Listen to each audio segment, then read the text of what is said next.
यंदा तुरीची लागवड करणार आहात? मग तूर पिकाचे हे टॉप 5 वाण नक्की बघा. पहिलं वाण म्हणजे बीडीएन 711. हे वाण साधारणतः 150 ते 155 दिवसात परिपक्व होतं. मर रोगात सहनशील असून चांगल्या उत्पादनासाठी ओळखलं जातं. पांढऱ्या दाण्याची तूर पसंत करणाऱ्या शेतकऱ्यांमध्ये हे वाण लोकप्रिय आहे. यानंतर येतं बीडीएन 716. साधारण 160 ते 170 दिवसाचा कालावधी असलेले हे वाण भरपूर शेंगा आणि चांगल्या उत्पादन क्षमतेसाठी प्रसिद्ध आहे. हे लाल दाण्याचं वाण आहे. तिसरं वाण म्हणजे फुले राजेश्वरी.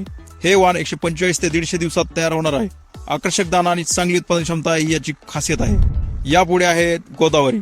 चांगले फुटवे, भरपूर शेंगा आणि चांगल्या उत्पादनामुळे हे वाण अनेक शेतकऱ्यांच्या पसंतीस आलेले आहे. हे पांढऱ्या दाण्याचं वाण आहे. पाचवं वाण म्हणजे निर्मलची दुर्गा ही व्हरायटी. मजबूत वाढ, चांगला दाना आणि चांगल्या उत्पादनासाठी हे वाण ओळखलं जातं. आणि बोनस वाण अंकुर चारू. कमी ते मध्यम पावसाच्या भागात चांगली कामगिरी करत असून सध्या हे वाण शेतकऱ्यांच्या चर्चेत आहे. हे लाल दाण्याचं वाण आहे. यापैकी कोणत्या वाणाचा अनुभव आहे कमेंटमध्ये नक्की सांगा.